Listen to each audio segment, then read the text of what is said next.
This is Berlin Song by Ludovico Einaudi, a simplified version.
Sorry, my left hand cut out there a little bit at the bottom. Okay, so I realized as I was going through that I didn't completely mark in all the left hand fingering. So we're going to go through and mark in the fingering. Actually, let's do it on the exercise first, because I'm doing a few little changes based on what I think is best fingering practice. So the first exercise just shows you the opening left hand, and it's kind of similar to what we've been talking about, where we just are moving the thumb. And I want to change that to follow that fingering principle. I think that's by far the most fluent way to play that. The other option that they've given you is like this, which I feel is quite awkward. It's a very awkward stretch like this, and you have to do a lot more swinging with your hand versus just this. Here we'll keep the finger 3 and 4. We won't consistently use that in the piece, but in this section of the piece we will, because we have to go all the way down to C. Some other sections we actually don't go down to C and we need to reach up later, so then it makes sense to use 2 and 3. But for this section we'll keep the 3 and the 4. Now the last section of the exercise will start with 2 on the G, and then 5, you can circle that, so that is a bit of a stretch, and don't be afraid to kind of leap to it. You don't have to try to connect it. You can leap to the 5, because if anything, you can make a bit of a frowny face. If anything, it allows you to get a little more volume on that note, and that note is kind of a climactic melody note. And then it kind of, the melody falls, and then we're going to do a little bit of a squish here to finger 4. And then we can just kind of step down from there. The left hand is doing broken octaves with fifths in the middle.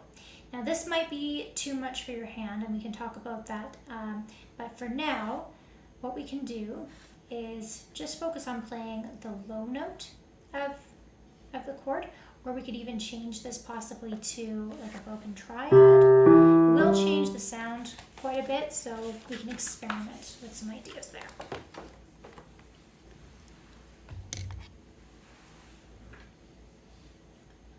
All right.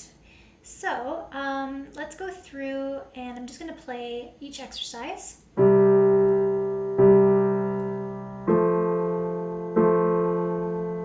that one's pretty easy. You can try it with the pedal as well.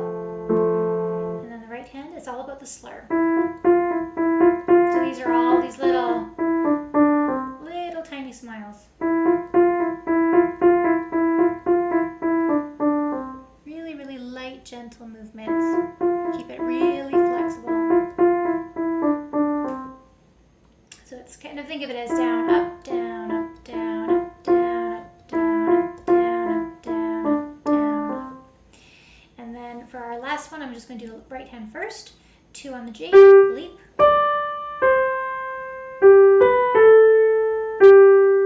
And that rhythm is something maybe we should write in. It's a little bit of a tricky rhythm.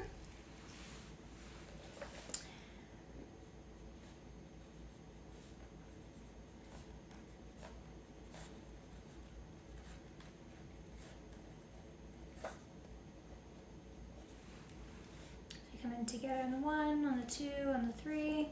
Then we come in on the and there. Come in on the 1, right hand and, left hand 2, together on the 3, right hand on the 4.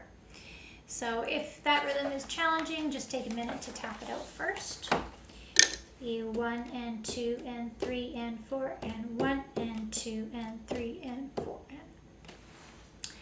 One more time, right hand. 1 and 2 and 3 and 4 and 1 and 2 and 3 and 4. And again, just notice how much I'm moving. I'm making those circles as much as I can. Just continuous movement, making circles. Now, left hand, this might not be a good idea. So for now, what you could do, let me just test this out and see what it sounds like.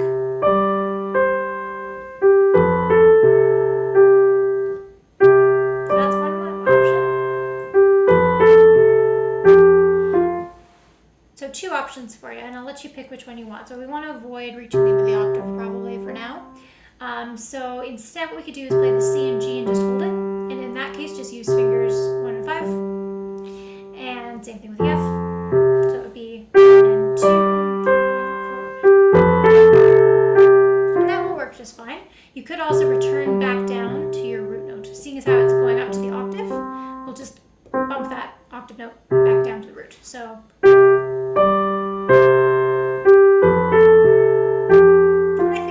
just fine. So either one of those options is good. Just pick one and then practice it consistently either way. Okay, so I'm going to kind of look a little bit at starting the song, but I'm probably not going to be able to try the whole thing in together this week. This one's a bit more of a challenging one. So the first thing to watch out for at the beginning is that we're starting with whole notes and half notes, and then we're switching to eighth notes. So it's a big transition rhythmically.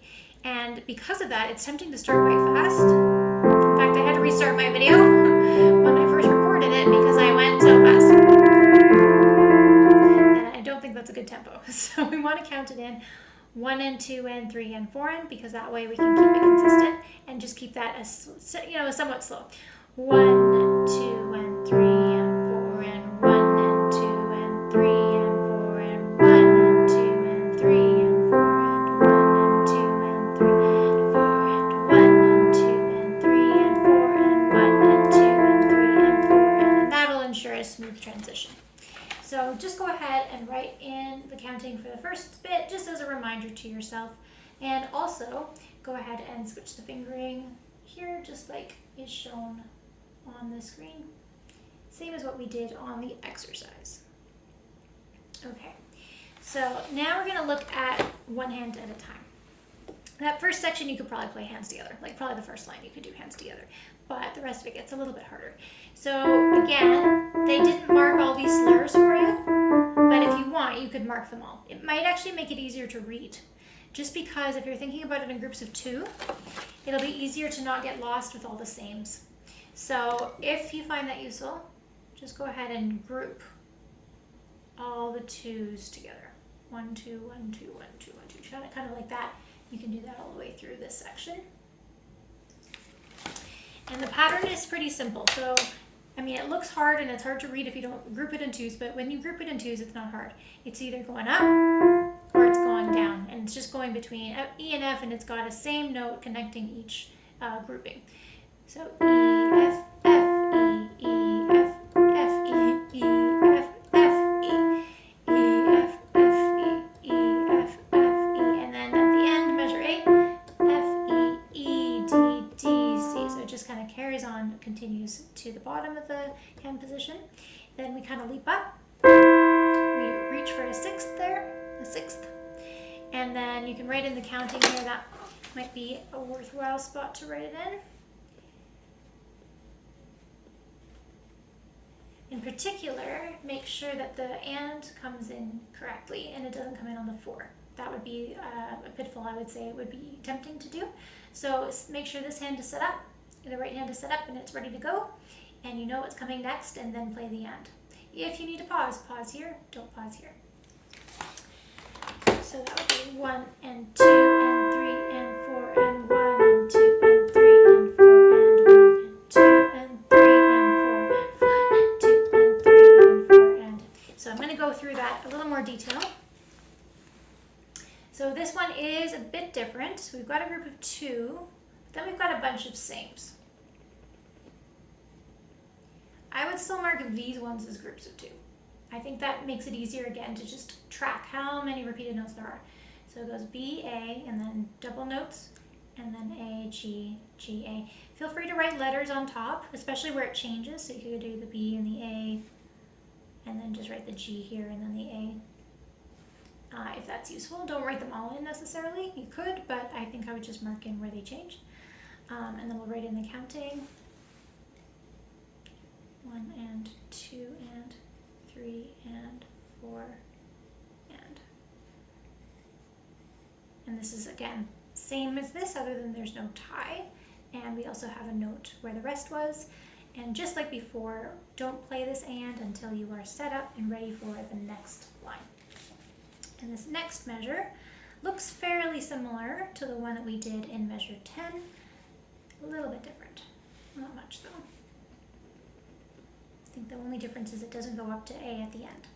So we got the B, A, G, G, G, and we're just kind of continuing that on down. F, E, E, and then F, E, E, E. And then once again, it kind of goes back to that more up and down E and F thing that we did earlier. So I would say measure 14 is the same as measure 7. Or it's actually not quite the same. I lied. The difference is that this note is an F in measure 14 and it's an E in measure 7. Now here we're not going to mark measures 15, 16. We will not mark them as slurs because that's just going to break them up. We want to just kind of have this undulating back and forth pattern, not lifting and changing direction like in a slur. Okay, so I'm going to go through this section, and before I do, I want you to add in this fingering. So we are going to run out of fingers, so we're going to have to tuck here. And this is an example of a tuck where we actually stay down. And I'll demonstrate that really quick. So measure 13. F, E, E, E, F, E, E, E. So the first time you go 1, 2, and then the second time is 3, 2. And then you just are going to stay there for the rest of the line. Okay, so now I'm going to go back to measure 9 and play through the right hand all the way until measure 16.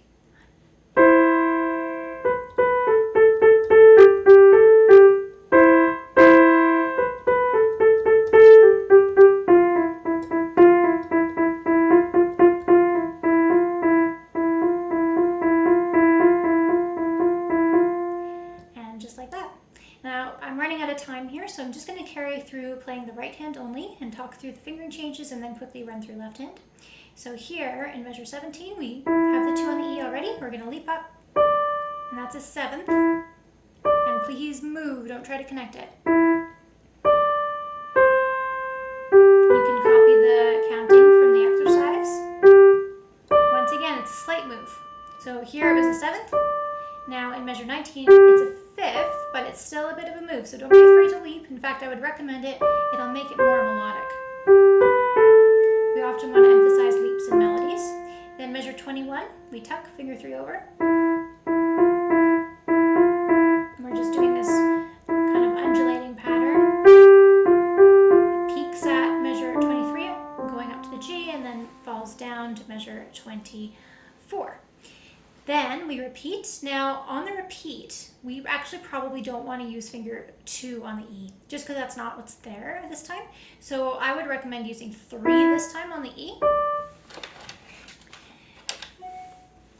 And so what you can do is write above it here, second time, 3.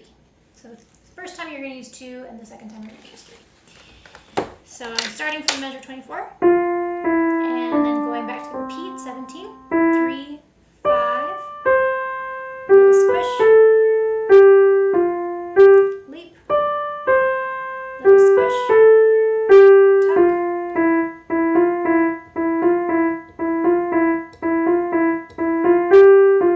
and then measure 25,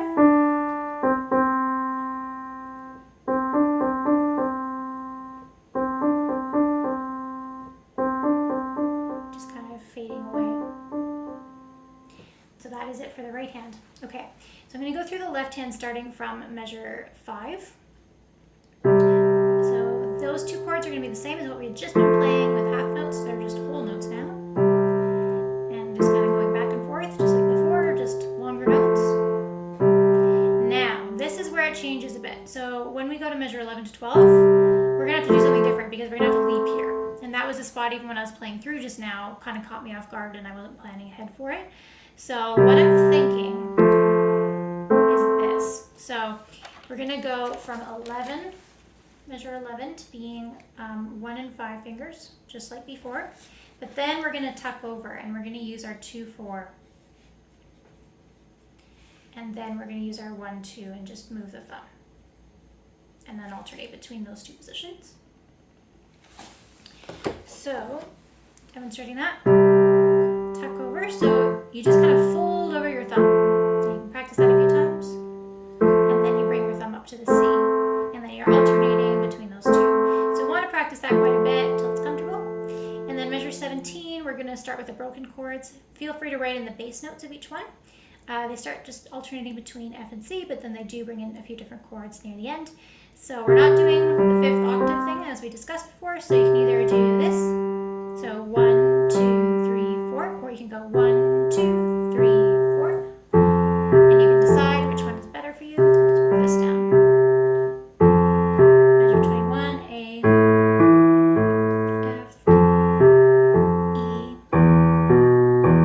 D, and then I'm just going to jump ahead, measure 26.